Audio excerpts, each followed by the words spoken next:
and the team over at Longtail UX. I'm gonna give you a chance to say hi real quick, Andreas. Hey, thanks for joining.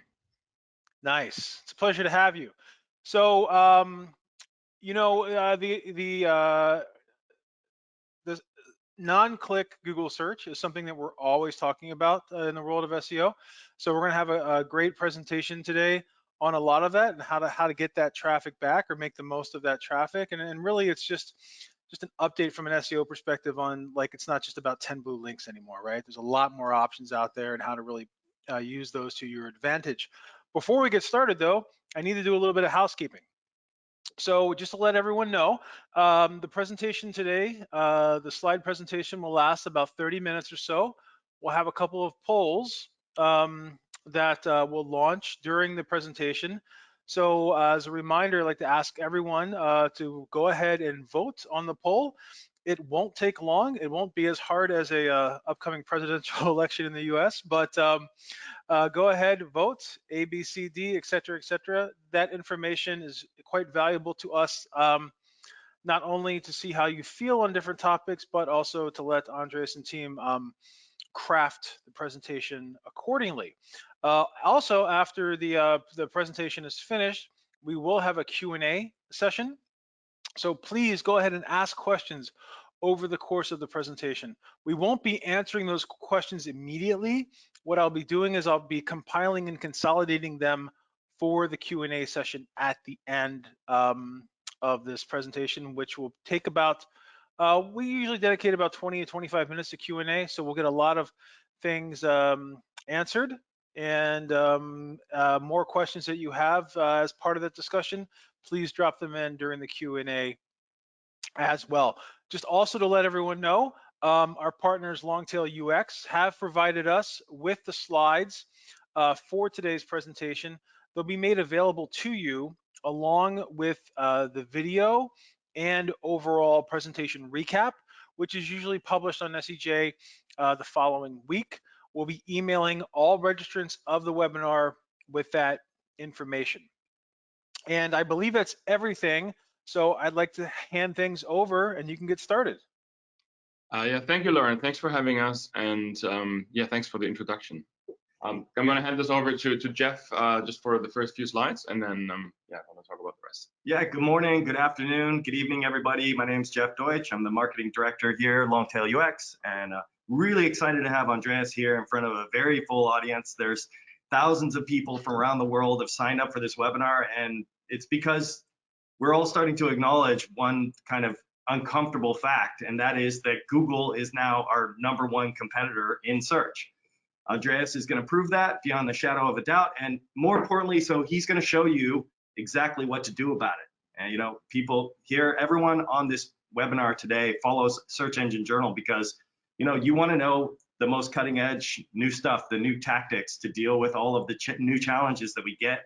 So because of Andreas's background and because of what Longtail UX does, you know, he's one of the few people in the world who's going to openly tell you, you know, exactly what to do and is qualified to do that. So two things in particular that you're going to learn today, and that is how to estimate the impact due to Google's competition to your website, and also number 2, what to do about it. So you're going to hear all about that, the threats and opportunities from this problem. So quickly to introduce Andreas, he's one of the few people I think in the world who's both, you know, qualified and incentivized to do this talk today. First, because of his background at Google. He worked there for years with the core product team while they were rolling out things like the AdWords editor and the first mobile ads and the quality score metrics. So he's been around the block, he's seen it all. And you know, while he was at Google, he realized that there was this huge opportunity for websites, you know, that are able to kind of like surprise and delight people who search for really long tail, you know, super long tail searches. So he did that in a couple of really competitive verticals, you know, travel and healthcare, and you'll see examples today from lots of other verticals as well. So, you know, probably the vertical that, you know, one of the verticals that you're in as well. So, so yeah, and the things that he's going to show you today are things that you can do yourself, but Longtail UX, along the way, he got international patents that work behind the scenes of the tools and tricks that you're going to see today. So one last thing before we kick off, Lauren mentioned that there's going to be a Q&A session. You're going to hear a couple of pretty controversial things today, specifically about shopping ads in PPC and about the wisdom of relying on them, and also for SEO, the wisdom of relying on tracking rankings and visibility. So those are things that we all do in the search marketing community. Andreas is going to make a few pointed points about that. So, go ahead and give your objections, ask the hard questions. All right, so jumping right in, looking at the agenda, first we're going to look at Google, who's now your #1 competitor at SEO, and make that case for both SEO and then also SEM, how SEM is becoming a walled garden, and why this threat is a bit of a silent threat, and a lot of the search community probably is underestimating the threat, why Google's doing this, and then finally the solutions for both SEO and SEM. So it's going to be quite packed and quite full of actionable stuff. Who's this webinar for? It's for both PPC and SEO professionals, because users don't care where they click. If you're running a website and you care about the bottom line, the impact of Google being your #1 competitor, then this webinar is for you. About SEO, it's not free. SEO is also paid. Content costs money. You pay for links, technical SEO resources. You need technical dev resources for SEO. And SEO specialists don't work for free either. So you could argue that all of search marketing is paid, both SEO and PPC. And yeah, SEO is also paid search in a way. So yeah, if you care about how Google updates affect your bottom line of your website, this is probably for you. If you don't care about it, why? But we're going to share with you, where Google's going. So at 0 clicks and walled garden, 0 clicks is more of an SEO thing. The walled garden is more on the PPC side. What that means for you, how to survive in this new world, both for PPC and SEO, and a special tool that provides you with unique insights and actions for both SEO and PPC in this new world. And that's the last point I want to make before I turn over to Andreas, which is that if you're here and you actually care about this and you want to know the impact to your website, you got to run this tool. So go ahead right now, go to scorecard.longtailux.com, because this is going to tell you the actual impact of everything Andreas is going to talk about today to your website. That is how much traffic, rankings, how much traffic, revenue, leads, brand, these kind of things, the impact to your website. So that's a simple report. It's a free thing for you to do. This webinar is not going to be as meaningful to you unless you run this, because you won't know what the actual impact of what Andreas is talking about today is to your website. It might be $100, it might be $1 million. So go there right now, scorecard.longtailux.com, run this, fill in the form there, choose your country, choose whether you're an agency or in-house, and then connect your Google account so that you can create an account with us. And then you're going to choose the account, the property, the view, and then finally what the brand terms are for your website, because what Andreas is going to show you today is for increasing your market share. It's not about just recapturing old repeat customers. All right, so that was a long-winded view. I'm going to turn over to Andreas so you can actually have fun with you guys. Super excited and curious to see how this goes today. Okay, thank you, Jeff, and thanks again, Lauren, and thanks for joining. So we're going to start with a poll, actually. So we would like to know if you use Google Ads search term reports for SEO. So if you're working SEO, do you use Google Ads search term reports for your SEO keyword research? And well, this is how it looks. And basically the answers are never, sometimes, often, or what do you mean? And we're probably gonna have, I don't know, Lauren, should I leave some time for the poll, or should I just continue and then we just? Yeah, a little bit of time. We've had 55% of attendees go ahead and vote. So Good. our goal is to get 80%, right? So if you haven't voted yet, please We're go ahead. not going to continue before we get to the 80%, is that? Okay, exactly. So I'm going to get a good book No, and pour a cup of tea. We're at 72% right now. So I'll just do a quick countdown. This is your final chance. 5, 4, 3, 2, 1. Okay, I'm going to close things out at 77%. And here are the results. So 42% of you had said sometimes you Okay. use Google Ad Search terms reports. 35% say often. 17% never. And then a good 5%, what do you mean? So those are the results. That's very good insights. That actually tells me that this audience is probably a little bit different from what I when I normally talk to SEO specialists and to agencies as well. Because I actually see in a lot of cases, probably more than 50%, that they don't use the SEO keyword tool and those sorry, not the SEO search term reports, so the Google Ads search term reports for SEO. And we're going to talk about why this is actually a very, very important tool. And we actually think for keyword research, this is your most important tool, but we're going to get to that later. So thanks for that. Right. So let's talk about the first topic, the challenge. Google is your #1 competitor. What does that mean? And so what we're going to share with you is basically, oops, it shouldn't be there. So yeah, Google is now your #1 competitor in search. Why is that, and what does that mean? When you compare 2004 and 2020, these two screenshots, 2004, back when I worked at Google, well, when I started there, obviously it looks very different in terms of fonts and design, but the main difference is really that all of those links on the left-hand side, they actually lead to a website with the first click, whether they're paid or whether they're organic. On the right-hand side, and then you can actually scroll down quite a bit, they actually don't lead to a website. I want to show a few more examples, and that's really a big difference. You actually get dragged into an experience within Google. So this is what Rand Fishkin said in November at the SMX East event in New York. He said the largest source of traffic on the web, free and paid, is becoming a walled garden, intent on keeping people on its own properties. And this is really what the challenge is. And this was in the context of that just a little bit before, statistics were going out that more than 50% of clicks on Google actually don't lead to a website. Right? These are the so-called zero-click searches.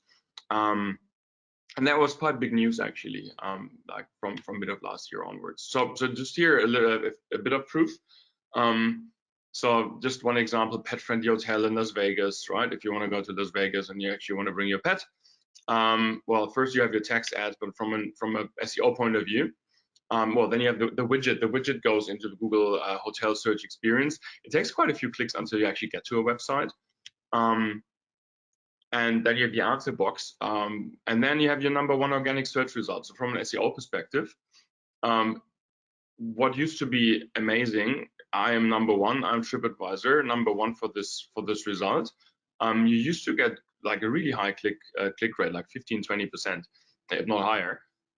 Well, you're now below the fold, right? So that's a big change. And then in the answer box, you have the complete answer. There's really no need to click. And then Google actually tells you, hey, you want to Google a bit more? And then we show you a few more answer boxes.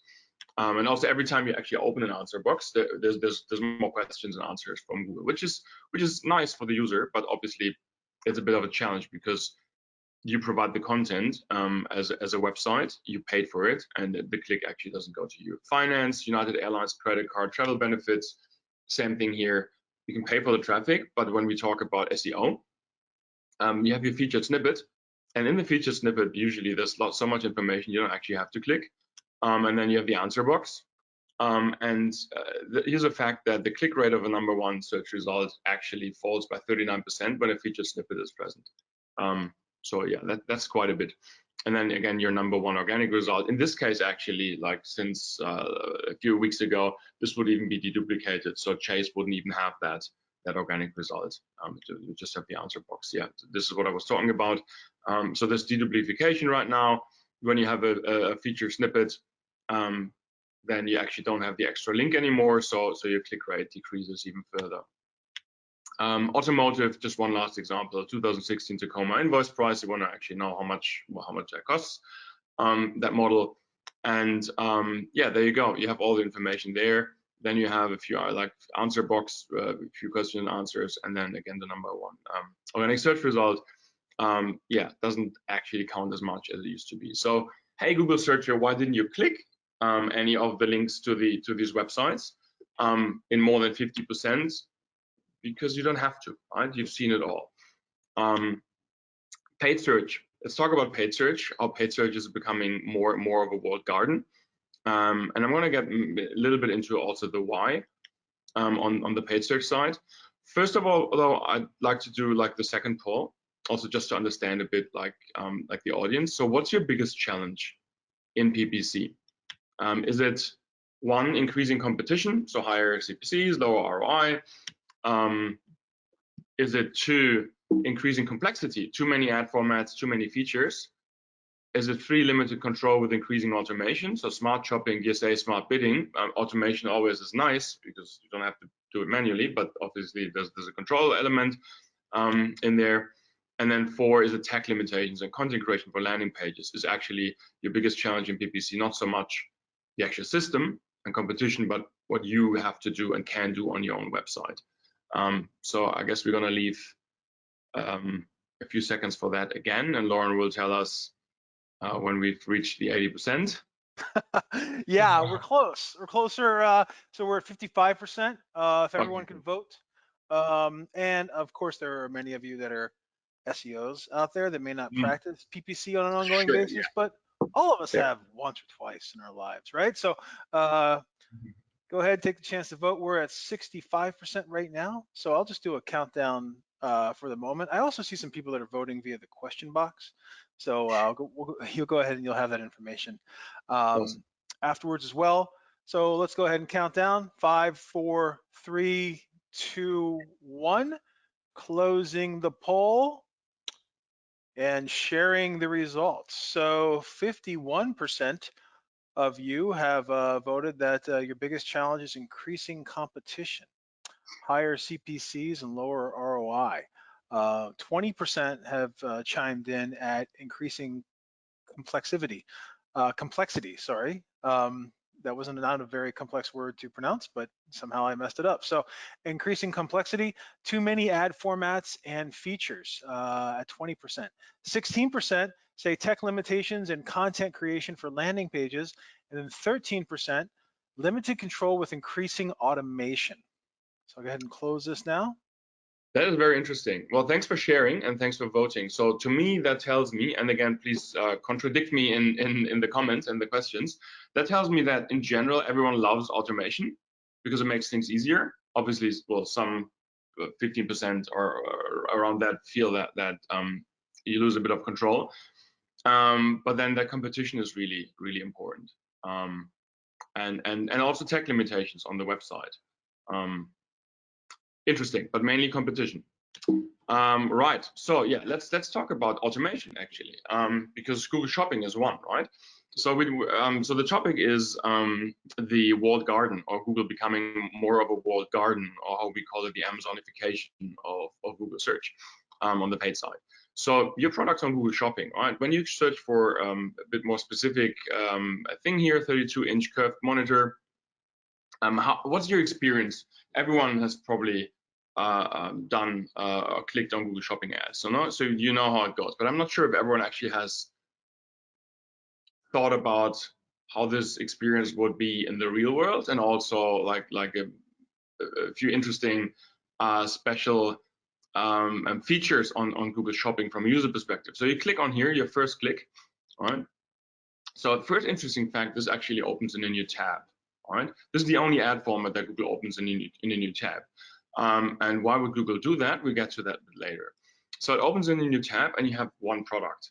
In this case, I'm not entirely sure about the photo, but it looks like it's not actually curved. But hey, maybe you're still happy with that, or you actually want to know, well, where are my curved screen monitors? Right, so if you've just walked into a shop and you ask, I'm looking for a 32-inch curved screen monitor, Staples, quite big shop, and they say, and then the shop attendant says, well, here's one. That he or she actually pointed you to a non-curved one, and then disappears, right? Because right now, from here, you have no way to find the others unless you rely on the website search. You try to go with the breadcrumbs, but it's actually quite complicated because, well, every store is different, and also here every website is different, right? So what you do, and this is why actually Google opens those ads in a new tab, because they only show you one product, well, you go back to the other open tab. All right, so second click brings you back. Next click, you click on B&H photo video.com. So here's your 32 Acer curved monitor, which is great. So that's actually curved. Again, like you went into that shop to B&H photo video, and the shop attendant tells you, hey, here's one. And then just like, well, I want to see the others, but poof, just disappeared, right? You have to actually go back to the entrance, ask the same question again to see another product. This is what you do. You go back, third click, and then you do like more clicks. So same thing here, right? Walmart. Walmart is quite a big shop, you would imagine. I think they have many products. They don't have more than one, right? But the curved screen ones, it's hard to find in the model. So you actually have to spend quite a bit of time. So again, you go back, right? So from a user perspective, it's not a great experience, right? So this is why Google works very hard on actually making this a better experience within Google Shopping. And here you have Google Shopping, where you actually go into you click the shopping link. So instead of having all these like six clicks to go to see 3 different products, here you have many more products in one click, right? And this is really what Google is working very hard on to make that experience more dominant. So when I talked to the Google product team, actually recently talked to a few ex-colleagues in New York, so they actually said, well, Google is working. This is their main strategy, obviously, because they see that they have to compete with Amazon. And they actually, at Google, they have a war room, or had one, where they basically said, like, hey, what is Amazon doing? Oh my God, we're more than 50% of clicks of product searches already start on Amazon now. We have to do something. So what do they do? What we can, well, you could say copy, but they probably think what we can do better or similar, or like what can we learn, right? How can we compete with them? Because for product search, actually Google is not the big guy anymore. Amazon is the big guy, and Google has to follow. So this is what's happening here in Google Shopping. You have many more products, but what happens is that every single one of those, first of all, Staples, Best Buy, you don't even see the logo, so the brand is not very present of the people actually paying, of the businesses paying for those ads and for those listings. And then Google does something really nice for the user. Hey, here's this one product. We actually found this in 50 more stores, or 50 plus other stores. Why don't you just compare prices first? Again, from the user perspective, it's like, hey, yeah, I can compare prices on this product. From an advertiser perspective and from a business perspective, this does something quite extreme, and I want to get to that. But then even when you're in there, there's more pogo sticking. You go into the Google Shopping experience, right? And then every single one product you open actually doesn't open on the website. It actually still opens like that's a product page on Google. And again, you have this, hey, compare with 50 others. And then you would even have to click further to the website. So it's quite a lot of clicks actually. And so that's why Google has started doing payments as well. Again, looking at Amazon, what is Amazon great at? Well, they give you choice, right? On the first click, you actually see all the products. And that doesn't really work with Google Shopping ads. And then they handle the checkout as well. So it's very easy to actually buy there. And the next thing is shipping, right? But here Google handles the checkout, which is nice for the user. But what does it actually mean for you and your website? You pay for traffic, and the user actually never touches your website. So first of all, you only compete on price. Really, Google makes you compete on price. Then they don't actually get your brand experience on your website, right? Because everything looks the same within the Google Shopping experience, and if Google handles the checkout. And so you can't do list building either. So no retargeting. And this is actually quite important, because if you work in a paid channel, if you work with paid advertising, there's probably no single channel that you can make that's profitable without retargeting and without remarketing. Well, you lose cross-selling opportunities if you have a good website. If you're good at that, you can. Well, cross-selling is really important, right? How you increase your average order value. Because you can't actually tell, hey, if you buy more, you get free shipping. People who bought this also bought that. Google might do that, but it might not be your product. And of course, margin is a challenge, because we just talked about the pricing, right? You're being compared on pricing. So what we see here is that Google is really threatening to turn e-commerce websites into suppliers. It's really just the same, because they list your products and you become like an Amazon store, like someone actually, you just sell everything on Google. So you have Amazon on the one side, and then even on Google, people don't go to your website anymore. So you basically just stock the products, compete on price, and yeah, and then just it's all about efficiency. But that's a challenge for you, right? And then especially if they also start handling the checkout, right? And then just talking about the walled garden, when you look at hotels and travels, the interesting fact here is that actually product search and hotels and travel search on the paid side is actually run by the same team. It's run by the same head on the Google side. So that's why you actually see very similar directions, right? None of these links lead directly to a website. Whether you look for Hotel New York Times Square, you have these hotel vertical search from Google, or if you look for flights from Sydney to New York, you have the Google Flights app here. None of that, actually, none of those links, so they all lead you into a Google experience first, all right? And again, same challenge. Like you don't have the traffic, and you can't do retargeting, and it takes actually, even for the user, I would actually argue it's not the best experience, because what happens to me when you use hotel search, it takes me 5 clicks then to land on Expedia, where actually I still don't land on that hotel, but I land on the list page. There's another click on Expedia. Like that could have been much faster, right? I would actually argue that's not even good for the user. Right. So why do we think this has been a silent threat so far? And maybe not so much on the SEO side, because people have been quite vocal over the second half of 2019, talking about that, like Rand Fishkin and some others as well. I'm pretty sure there have been many stories on Search Engine Journal as well. But yeah, so why has Google's competition with website and what we call the Amazonification of search has been a silent threat? Well, on the SEO side, there are articles, but when you look at metrics and when you look at your website, you don't immediately see this, right? Not when you're looking at rankings and not when you look at visibility. I'm going to get into that. And I'm also going to get into why we actually think rankings and visibility are not good metrics to use in SEO at all. They're nice secondary metrics, but should definitely not be your primary metrics. And on the PPC side, we've just gotten used to spending more for less. There's increasing competition, and everyone depends on product detail pages anyway, right? The fact that the experience in Google Shopping ads, where you go into a store and you're presented with one product, that's actually in the real world would be quite ridiculous, has not actually, well, no one actually realized, or we haven't actually realized that that's a bad thing in digital, because Google Shopping and shopping ads, what Google did there with automation is they open up more opportunities to target long tail searches, which previously you were not able to target, right? All those, like when you give them your product feed, obviously Google gives you the opportunity to then, they pick keywords for you and they find keywords that are relevant for your products. It's just the user experience isn't great, but there hasn't been an alternative before either, right? Because manually creating long tail campaigns when you have a changing inventory, that's another challenge. Anyway, let's just go on to SEO first. So SEO mistake, relying on rankings. So this is from Brian Dean.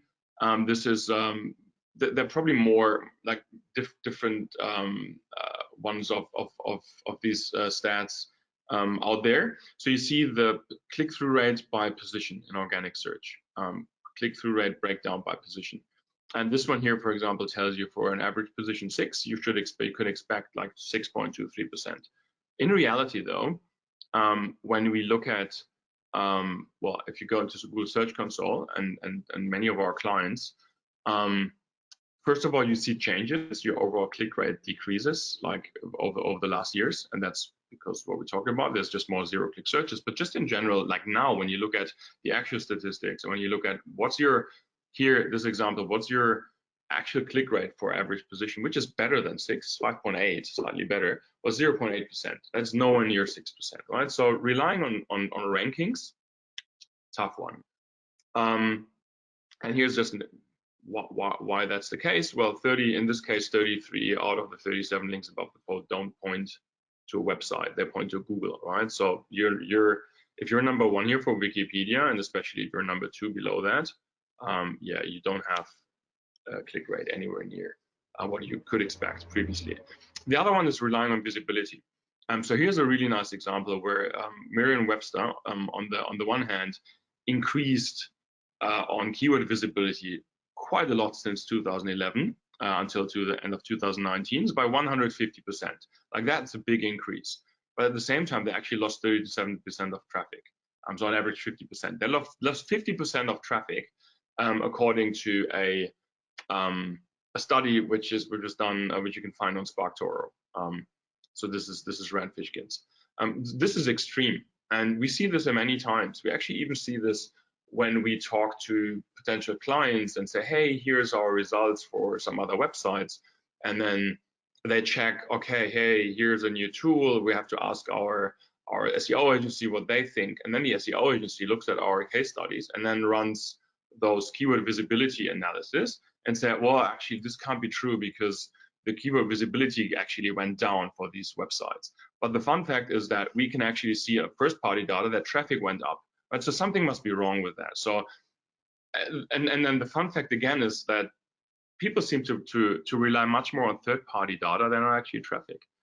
So yeah, so we think relying on visibility and those metrics, it's interesting when you look at other websites and competitors, but for your own website, probably not a good idea. And then BERT will make it worse. So everything we just talked about, the zero-click searches, Google using your content in feature snippets to provide answers to users so they don't have to click to your website, so you don't actually get the benefit of the content you paid for, will actually be, well, BERT will make it worse. As we said, the actual effects of the BERT algorithm update has been coming pretty much under the radar so far, because all those it affects mostly the long tail. BERT is about understanding semantics, understanding relationships of words within a query, and this really helps Google to much better understand what you're looking for and then give you a straight answer with other people's content straight on Google. But because most of those SEO tracking tools aren't really that good in tracking long tail traffic, they don't actually, you can't really see that there, but you see it in your traffic, definitely. And then here, Danny Sullivan, you have another quote. I'm not going to read that, but it's the same thing. Like BERT means more feature snippets, less click rates to your website, more profit for Google, but who actually pays for the content, right? That's a big question. So this is SEO. Let's talk about PPC. We talk about the dependence on product detail pages, and we use them for shopping ads, for hotel ads, and for dynamic search ad campaigns. Because in reality, if you run dynamic search ads on your website and you're an e-commerce or hotel or travel website, most of your pages will be those single product landing pages, those PDPs. When you look at the statistics and on the right though, and you compare the conversion rate and the return on advertising spend of a product detail page versus another page that actually has more results, all right, you actually see that a product detail page, like the page we're using in shopping ads, hotel ads, and DSA campaigns, halves your conversion rate and halves your return on advertising spend. If you look at that, you would think, are we crazy? So we're not necessarily going to get into that as well. But also, what is the alternative and how you can actually provide a better user experience and get a higher return on advertising spend? Let's quickly just talk about why. Like, why would Google do all this if it was such a bad idea? Well, first of all, I don't think we can blame Google, because Google's customer, especially for SEO, is not. SEO is paid. I would always argue SEO is paid search as well, because you have to invest in it. But from a Google perspective, it's not paid search. We don't pay Google money in SEO, right? So really, Google's customer in SEO is 100% the searcher. And I mean, they reluctantly give you tools and give you statistics, but really they don't provide you a very good service on the SEO side. But to the user, they think about the searcher. In the PPC world, we pay them a lot of money What was it, $90 billion last year, like a lot of money. But again, like it's also the searcher, it's both. Like it's the digital marketers, but it's also the searcher. And really, Google tests all those features algorithmically. So the numbers tell them they're right, at least in the short term. But also really important, Google provides automated content and covers the long tail because you don't do, or we don't do, right? Because websites don't do. And they, especially they will do this for every single query. They will provide answer boxes, featured snippets, and all of that, unless we actually give a better user experience on websites. So what does that mean? Google covers the long tail. Well, we all know long tail searches. One definition is 4 more word combinations. There's billions out there.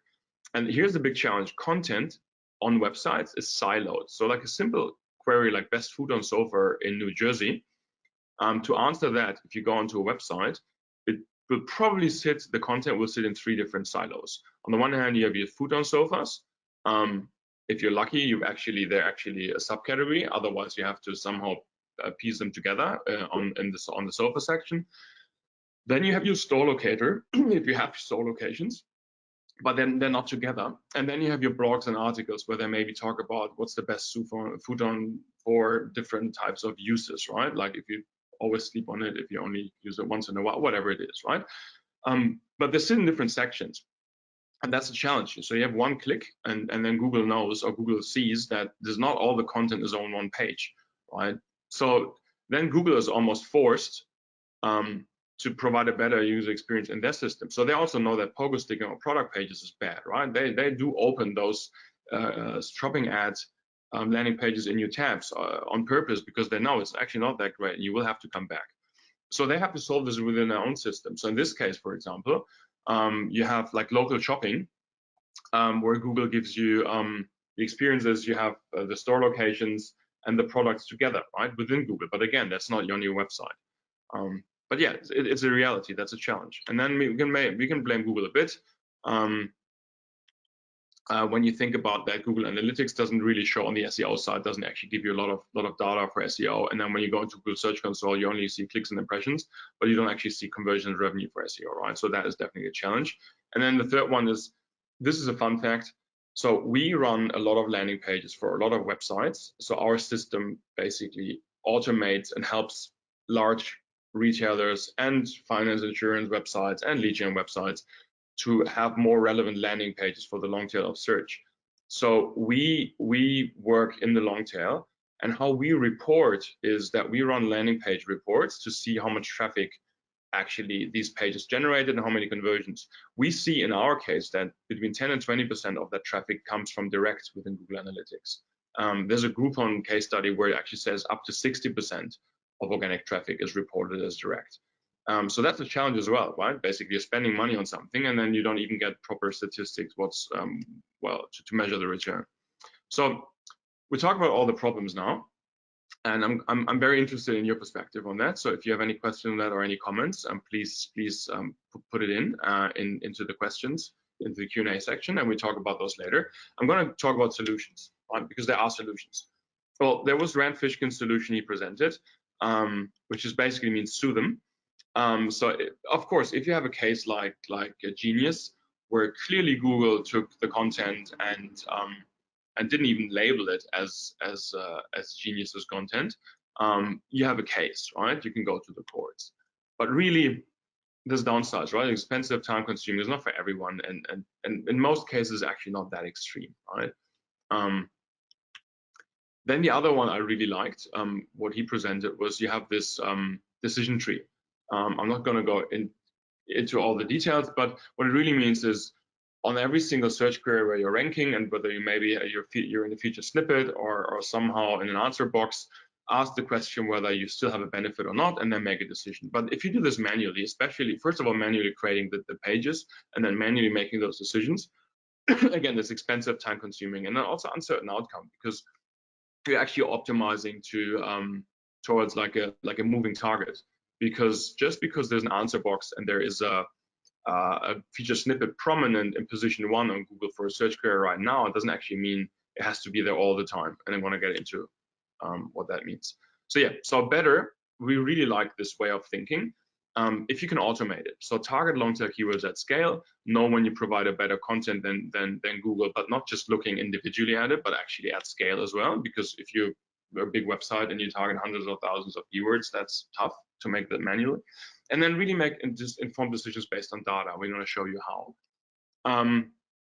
We had that one actually before, so thank you for doing that. We don't do this again. So our SEO solution part one. So keyword research with first-party data, and this is actually why we asked the question. So why do you use Google Ads search term reports? First-party data beats third-party data any day of the week. SEMrush, Ahrefs, Keyword Planner, and Google, all of those tools there are amazing to look at competitors, and they're also amazing if you run out of first-party data. There may be cases where actually your company doesn't run Google Ads, right? So how do you start your SEO keyword research? Well, there's no search term report. But the fun fact is, in most of the cases, in larger companies, your team, your colleagues on the PPC side actually spent more than $1 million on keyword research for you on your website, right? So it really, like, we had a case last month where we looked at the search term report for a large retailer. There were 50,000 keyword combinations, search term combinations with more than 4 words in the last 30 days that actually led to a purchase. I mean, how great is that data, right? You have 50,000 different long tail combinations, and you actually know how they convert on your website. So, wow, if you have that, you can definitely do better SEO, right? And if you use any of those third-party tools, they're not great for the long tail anyway, and also they don't actually tell you whether that stuff converts on your website. Yeah, so that we asked the question, when was the last time you looked at Google Ads search term report? I'm actually quite impressed. That's a high percentage here. Yeah, so keep going. What we've done also, and if you haven't used Google search, the search term reports, or if you think it's hard because you first have to see what's the search terms, do you rank? So this is a snippet. This is a part from of our tool, our scorecard. It actually tells you the transactions, revenue, everything from paid search, but it also tells you the current rank, and then also tells you actually, and that's not shown here, is if you build those new pages, where should you actually link them from? So it just gives you insights there. Right, so that's the URL. Jeff talked about that at length, but I would really encourage you to go there, and then you definitely, with the results you receive until the end of what of my talk here, it's going to be interesting for Q&A. You can ask specific questions. The second one is look at brand versus non-brand SEO. We should probably have done the third part here. Is how many of you actually in SEO know how much revenue their website made on non-brand SEO? Because that's not something you can look up in any tool. If you go into Search Console, there's no revenue. If you go into Google Ads, 97% is not provided. What we've done here is basically we use statistical analysis, and this again, this is from the scorecard. We can actually tell you how much non-brand revenue in SEO your website generated, brand versus non-brand. It's a very simple thing, actually, the concept. It's a bit more complex to then calculate it, but we're basically taking a poll. If 97% is not provided, that's like if you have US elections and you want to know how people vote. If you do a poll, you don't ask the entire population. If you can ask 3% of the US population how they will vote, that's a pretty good poll, right? And we do exactly the same thing here. We use the 3%, 2 or 3% that is actually provided. If you look at a long enough time frame, right? If you can't do it with last week's traffic, you actually have to look at a longer time frame to get statistically significant results. But this is super insightful, because then actually, and especially when you do year-on-year comparisons, you actually know how your SEO is going, excluding all the effect that maybe TV advertising of your brand has. Right? So your SEO or revenue might go down, but maybe just because you spend less money on TV, right? TV ads. That's not your fault. You work in SEO. You actually want to know your non-brand, how you're doing, right? In terms of traffic and revenue and transactions, and the conversion rate as well. It's really interesting to compare that conversion rate to your PPC conversion rate. It tells you also a good story. Right. So solution number 3. Keyword level ROI insights for SEO at scale and test keywords at scale. So again, this is actually snippets from our actual tool. That's not the free one, where you can create landing pages at scale. They get automatically linked within your website, and then you can actually run those reports for keyword level to actually know how much revenue you're making for those keywords. So, and these are the results, right? You can beat competitor Google with better long tail content. This is a really nice one. You have people also ask, you see the answer box, but we actually, like our client, our customer, they actually rank on top there, right? Hogging.com. And why is that? Well, because Google's algorithm basically told them that that landing page has a better user experience, is more useful than the answer boxes, right? Again, here, there's a featured snippet. In that case, should we have a feature snippet? Should it be a normal result? In our experience, we always go for feature snippets if we can as well, because you actually get, if it's a commercial query, you'll get the click. But again, it's above the answer box, right? Actually, the answer box used to be on top. That's the interesting fact, right? Like once we targeted the keyword with our tool, with our landing pages automated on their website, we actually were able to go on top of the answer box. There are cases where we can't, right? Here, Sony UHD, TV, USB playback, quite complex, long-tail search. But yeah, so our system also created a landing page for that, but we actually appear below the answer box in the videos and the Sony result, which is fair enough. It's the same thing. Google's algorithm actually makes the decision. You can get on top or you don't. But the one thing you want to make sure, even if you don't actually get to the top, is in a Google world where half of your on-site visibility is at risk and where the long tail is also getting more and more important because people just search more specifically, you really want to make sure that you can fail cheap. If you build all those pages manually and then wait and then make all those decisions manually, you're not going to win. So if you can fail cheap, if you can test fast and make decisions based on data, you can actually win. And so for that, to fail cheap, that means automation. Page creation, custom user experience, you want to create rules. You don't want to do everything manual. And you want to make sure that the contextual interlinking actually works automatically, because if you create 10,000 new pages and you then decide whether you link them manually, good luck. And you actually want to measure your ROI at keyword level as well. So the rewards, retail, just one example here, I showed that before, that's Hogging. So that's 8-figure annual revenue uplift. Like that's big dollar number. 35,000 landing pages, 27,000 actually rank on page 1, 10,000 position 1, and you make decisions based on that data, right? So since we had those statistics, the 8,000 that are not on page 1, they might actually have died in the meantime. We took them out and then we tested others, right? You want to be able to test a lot. And here again, classifieds, it's the neighbors in Mexico, 165,000 landing pages, 90% ranking on page 1, right? So that's a big number. And again, you can do this at scale. It's a big website, that's why you can create those pages. And then again, insurance, same thing here. It's only 250 pages. You would think like, why should you automate 250 pages? You can create them manually. But the important thing is here, we actually tested more than 1,000 keywords over the course of a year. If you have to do this manually, create 1,000 pages to then discard 750 of them, that's a very costly exercise. And we actually vetted more than 1 million keywords in the first year to actually get to the 1,000 tested keywords in those 250 slots. Right? And again, they rank really nicely. Quickly, PPC.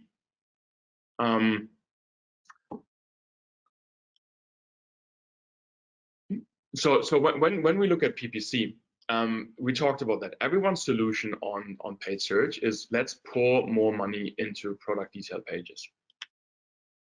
So the question here is, are we all crazy when we looked at those conversion rates and those return on advertising spend?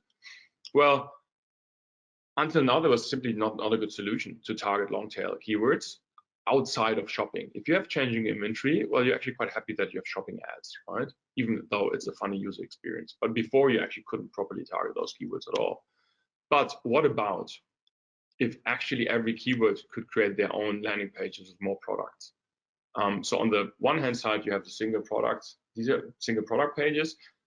The other solution right now to do this manually, you have to rely on what's existing on your website. So that's your left. Like you would, if someone searches for natural shampoos for gray hair, you would have to land them on the shampoo page, for example, or natural shampoos maybe, but you wouldn't have a shampoo page for gray hair. But what if you had a system where you could actually take all the products that are natural shampoos for gray hair, put them onto a new page, and then have a page with 19 matching products, right? You have 19 products suddenly that match. I mean, how good a user experience is that?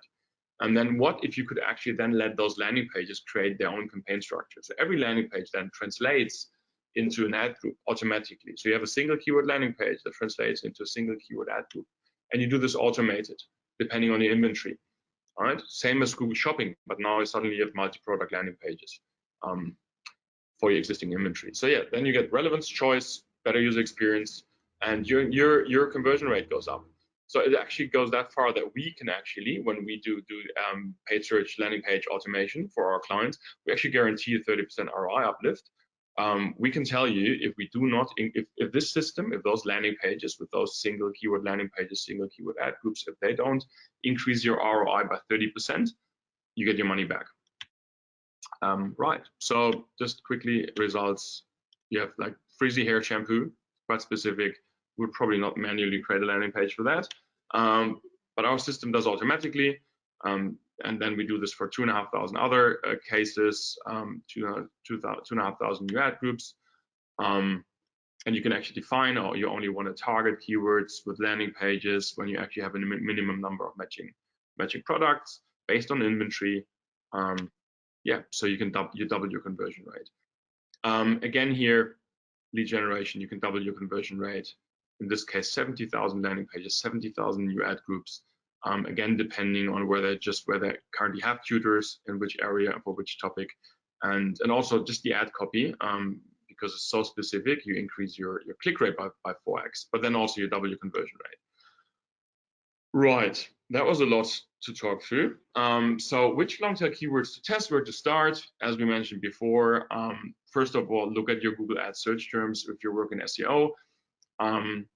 If you work in PPC, you should really consider providing a better user experience than just the shopping ads. As we said, shopping ads, hotel ads, they're a great first step to target those keywords, but actually there's something missing, which is actual user experience, and you don't want people to stick around, right? And you can solve that with landing page automation. Right, Q&A. Absolutely. Thank you very much. There's a lot of information. Just as a reminder, we're going to be sending this out to everyone in a recap, video, slides, et cetera, And I'd like to kick off the Q&A by saying thank you for mentioning the increases or decreases in branded search based upon offline advertising, specifically radio and TV. Deal with a lot of that right now. So I have not yet found a tool that is good at predictive analysis or predicting the increases in revenue based upon the increase in branded. So that sounds really cool and something I want to look into. I would also say that one thing that does help with that is I list citations and map out in Google Analytics when those campaigns happen, because it's really good for identifying trends and making sure that that's all attributed where it should be. It's a nice split between the SEO and the advertising side, because we also have to get the brand ranking because of all these changes that are happening in Google, which you've been discussing today. So first off, does a lot of the examples that you showed were retail oriented? Yes. Does the multiple long tail page generation strategy / solution also work for non-ecom oriented sites as well? Yeah, so I mean, we gave a few examples. It definitely does work for non-e-commerce as well. So we work with finance and insurance clients. We work with logistics, well, marketplaces. I think what's really important, it works in any case where you have people searching for products and services, like with a lot of variations of search queries, and where you have enough content on a website to actually provide a good user experience for those different ways of searching, right? So if you have more than 1,000 pages on your website, and then when you look at your search term reports and you see like a variety of how people search, that's definitely it can definitely work there. Yeah, and also when you look at like where Google actually tried and tries to provide these different experiences on the paid side. So you had Google real estate search. You still have job search. Like there's many different verticals where this makes sense in a way where and you can actually see like where Google tries to do that as well. And then so we're there to well, give a better solution on the website actually. Yep. Excellent, thank you. One question that came in about automating the page creation as well is that, does the automation at all sacrifice design and UX for ranking and conversion purposes? Actually, on the contrary, because when we implement our solution on websites, it's actually our system, our landing pages, most cases can do more than the existing CMS. So it's imagine it's a bit like headless commerce, right? We're not our landing page experience. We can define trigger keywords, like if there's a location in the query, then we show stores. If there's no location, then we don't show the stores. If there is like best, if someone searches for best something, we can reorder based on ratings, but only the exact matching ones. If there's like a cheap query, we can reorder based on price, but only the exact matching products. Like all these things, usually you actually can't do within your CMS, or you have to put a lot of effort into developing new features. Whereas in our case, we can do this very flexibly. So in the end, it's all about user experience. This is not about gaining traffic. Like this is probably very important to say. This is never about having more traffic, because traffic is just looking at traffic is dangerous. You have to look at conversions, and our pages actually convert higher than the existing page most of the time, the existing website, and that speaks for user experience. Right? If you don't provide a good user experience, people don't convert. Great. Here's a direct question from Steven and a softball. Do you guys integrate with Shopify Plus? Yes, we do. Okay, excellent. Good to We have know. a plugin. We actually have a plugin for Shopify Plus. Okay, good. When you're using the Google Google Ads keyword research tool, is how can the user assume or know that paid data or paid users have the same intent at the end of the day as the organic searcher? I think the answer there is very simple. If you ask people whether they know what they click on, very often, like we know, right? Like we know what's an ad and whatnot. But the normal user, most of the times, they don't know. They just click on something, whether that's a paid ad or an organic result. And Google does a really good job at making them look more similar as well, to not confuse users with different formats there. To be honest, like I have seen it's the same. I like to compare this always. Imagine you do advertising on a bus, right? You paint something on the left side of the bus and something on the right side of the bus. It's the same people looking at the bus, and this is really how we look at paid search and organic search. It's a bus. People don't care whether they look left or right. They just click on a result. Makes sense to me. Also, the ads look a lot more like organic regardless now. Yeah. And at the same time, if you watch a relative who is not in internet marketing search, Yes. it can be very frustrating. I've had people tell me that they click on the ads because they know they're going to get what they're looking for, right? Yeah. They Yeah. know they're going to get the product and the reviews, and it's Yeah. going to be easy to buy. So Yeah. just something to keep in mind. And it looks like a lot of the examples that you showed with the scaling out of long-tail e-com landing pages Yep. almost have a paid landing page component to them. Another very direct question, how about big commerce? Do you work with big commerce as well? Yes. Okay, great. Yes, we do. Great. Also, thank you for using the term headless commerce earlier. That seems to be a big buzzword over the past couple of months or weeks. So it's cool to see a solution integrated into that thought process. Next question: how do you know an SEO long tail landing page focus is going to be a better user experience than what could be generated in the Google answer box / featured snippet? So I think you showed earlier the Sony example where Sony had the featured snippet plus the videos were being served, and then your ecom client was under that. So yeah, how do you know it's going to be a better user experience at the end of the day than what's in the answer box itself? Probably going to be an interesting answer. We don't. Like in advance, we don't, right? You have no idea. But Google actually knows. Google knows. Like you create the page, and then Google algorithm will tell you over time, right? Not on the first day, because sometimes you start in position X and then you go up slowly. Like you don't get position 1 immediately because Google looks at like click rates and dwell time and whatever. But yeah, so this is the whole idea of the concept, is you do not know in advance. That's why you have to have a system that allows you to test very flexibly and easily and quickly. and then make decisions based on the data you get once you've launched them. So you don't know before, but you know after. Excellent.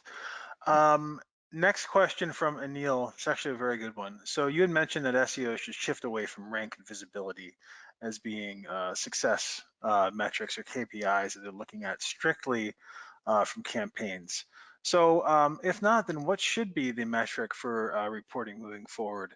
Aside from analytics tools like Google Analytics or Adobe to measure ordinary web site metrics? Like what should SEOs look at long term for metrics, success metrics based for their campaigns? I'm going to answer this with a counter question first. When you need budgets for your SEO, if you want to hire a new team member, if you want to pay for another tool, if you need more money, you probably have to talk to your head of digital or to your CMO, right? What do they care about? Like that's my question. Well, they don't care about visibility. Like they give you budgets if they see there's an ROI. So they care about revenue, they care about leads, whatever your main metric of the business is. So that should be your main metric. The problem is that Google makes it really, and any other tool makes it really hard to actually identify that.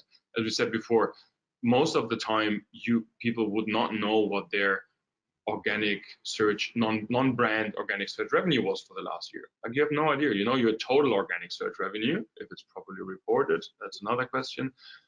But you don't actually know brand versus non-brand, and you definitely do not know it at keyword level. Like Google makes it really, really hard, and that's probably the one thing I would actually accuse Google of.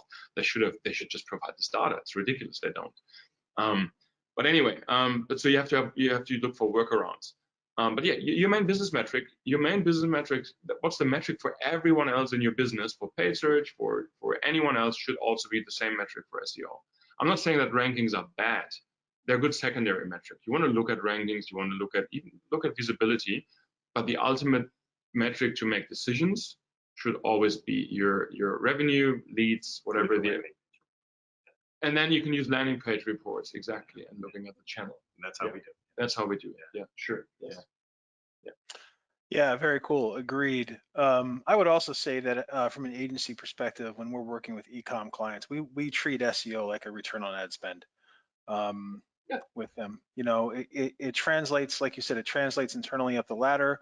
And if you walk into a meeting saying, I'm going to get you ranked on page 1 for this, that, and this, that does not translate at all, nor is it really effective at the end of the day. Especially now, given given the way that Google displays their results.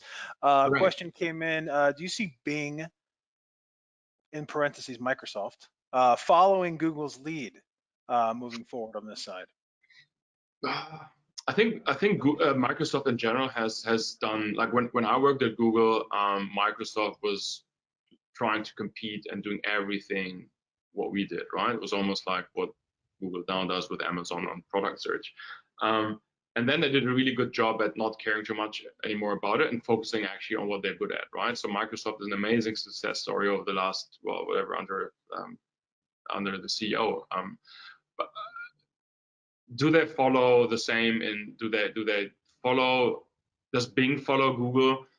Slowly, I would say yes. Well, they will, but it's not, I don't think they follow very quickly. I think on the paid search side, for example, the most important feature they created in the last probably 10 years on the paid search side is that you can easily just export basically sync your Google ads to Bing and just do an export and import, so you don't have to actually manually manage Bing. Just roll out everything you're doing on Google. So short answer, sorry, yes, they do follow, but slowly. Excellent, thank you. And we're a bit over time, but I'm going to go ahead and close things out with one more question. Should someone be worried if they're indexed very high organically presently, but they feel that the products that they sell and the industry that they're in is something that Google may not necessarily want to promote? So possibly in the US that would fall under things like cannabis, CBD, adult, maybe even health and supplements, where a year ago, looking for something as simple as like a best calcium supplement would have multiple different places to buy the calcium Yeah. supplement. Now the results are 10 different review sites that all have Yeah. payola, right? Paid placement. So same thing in the SaaS market, right? So in the SaaS market right now, G2, Capterra, similar sites, they're all going into peer review, right? So Google has now become a conduit into various peer review sites. Google doesn't Yeah. give you the answer. They give you the answer. They use several different techniques to do so. Yeah.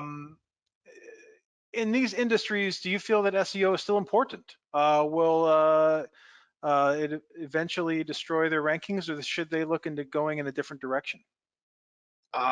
It's a tough one. I mean, I guess, well, people search for your information, right? And then just because Google is getting in the way in many cases, still people search for that information. So the question is probably like, should you give up and not try to compete?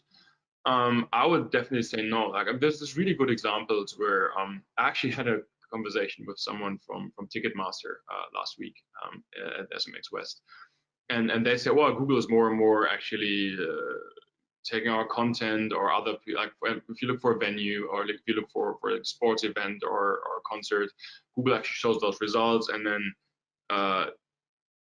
in the carousel and Ticketmaster is sometimes not even in there. Like, what should we do? And I told them, look, there's a 50% chance that Google goes a bit further into that direction, and that next year they're gonna just leave it again, right? So there was in real estate, great example. There was Google for real estate, and had you given up and say, oh man, Google is taking over this vertical, a real estate search on Google, I won't optimize for it anymore because you have Google's results. Well, and then they shut it down. Same for job ads. Are they still there? I'm not sure. Like Google Jobs, like the vertical search. It's still there. My prediction is going to disappear very soon. So I heard rumors. So no, the answer is definitely no. As long as people are actually searching for that, you have to make an effort, right? Because you don't know where Google moves. Like they try something and then they do something else again. And imagine if you gave up and then suddenly those Google own solutions don't exist anymore, and then everyone else is ranking, but you give up. Like I would definitely not. But you have to find a way to get an ROI. Like you measure like whatever you're doing. Good example here, like just them producing for many topics, we see that businesses invest a lot of money in content creation, blog posts, and then they rank and they might get traffic, but it actually doesn't convert, right? Like if you show them a lot of text and they're not conversion oriented. So you just have to be really smart in how do you target keywords, how do you create actually a conversion oriented landing page, how do you make decisions based on data at keyword level. But yeah, giving up, I don't think is the right solution. Fail cheap and automate with Longtail UX is the Yeah, answer. yeah, exactly. Well, that's the thing. Like a lot of those first broad stroke exact match queries may result in Google owning most of the real estate on the results page and serving other comparison sites and things like that. Once you go through a round of long tail discovery, you typically find that cuts off once you add specific groups of terms after that broad match oriented query. And that's where the intent is, because people are actually searching for that. They're not just searching for the broad stroke. Right. And Yeah, and it's go very ahead. it's too easy just to blame Google and say, oh, they made a change, we're not ranking anymore. Like sometimes it's actually you don't provide a good enough user experience for those queries, and it just used to work for a while, and then it stopped working because now there's a better user experience. So then you have to actually invest. SEO it has to be combined with user experience, not just ranking. You have to actually people have to do something, have to convert, have to whatever action something on those landing pages. Right. So yeah. Absolutely. And here's a nice SEO tip as well. If you can get a link in one of those articles that ranks, typically the search intent of the user is the same as it would be if they searched and went directly to your site. Yes. Conversion rates, everything else, right? So that's a little tip at the end of the day. Yes. Yeah. Gentlemen, thank you very much. It's been a pleasure. having you today on the SEJ Think Tank webinar. Besides the landing page and the scorecard solution, is there anything else you'd like to announce before we say goodbye? No, it's a patented solution, so we're quite proud to have patents in the US, in Japan. We're actually, the whole thing works for CJK languages as well. We're super proud of that. No, that's all we have, but it's something quite new. So we do get a lot of questions about, will this work for my website, for my vertical? Like every single vertical and website's different. So have a meeting with us, like just book a meeting and then we'll take a look at your site and see if it works for you. And first do the scorecard to see if it's worth your time. Because like I said, the opportunity could be $100, it could be $1 million. If that matters to you, then, then go and do that and talk to us. Yeah, and maybe just finally, even outside of those products, if you have any questions, any comments, feel free, please reach out to us or to me. It's andreas@longtailux.com. I'm happy to answer questions that are not directly product related, right? So anything, any insights there, any questions, feel free to reach out. Excellent. So if you haven't done it yet, go to scorecard.longtailux.com. Enter your information. You're gonna go ahead and use your Google account, grant some access, and you'll know exactly how much revenue you're leaving on the table by not addressing the world of Longtail and Longtail UX, I guess, as well. So thanks again, gentlemen. It's always good to have great partners on. So really appreciate the time that you've put into today. We had a lot of questions come in at the end of the webinar. Just to let everyone know, we're going to be sending over some of the unanswered questions over to the team. We'll get some answers for those, and we'll have the presentation, video, and a recap available for all attendees and registrants that will be published on SEJ within the next few days and sent out via email to all of you. So thanks again. Our next SEJ Marketing Think Tank is going to be with the folks at Wix. It's going to be Aidan Segal, and he's going to be talking about how to evolve your client's content strategy with ever-changing algorithms. So a little bit of a similar approach. It'll be interesting to see. But again, thank you guys. Appreciate the time that you spent today. Again, this has been an SEJ webinar with our partner Longtail UX. After we close things out, we're going to have a quick survey. If you could take a minute or two, maybe even a shorter amount of time to fill that out. Let us know what you thought of today's webinar and help us make things continue to bring great content and make things better. Again, thanks again, gentlemen. It was a pleasure having you on today. Likewise, thank you, Lauren. Okay, bye-bye. Bye.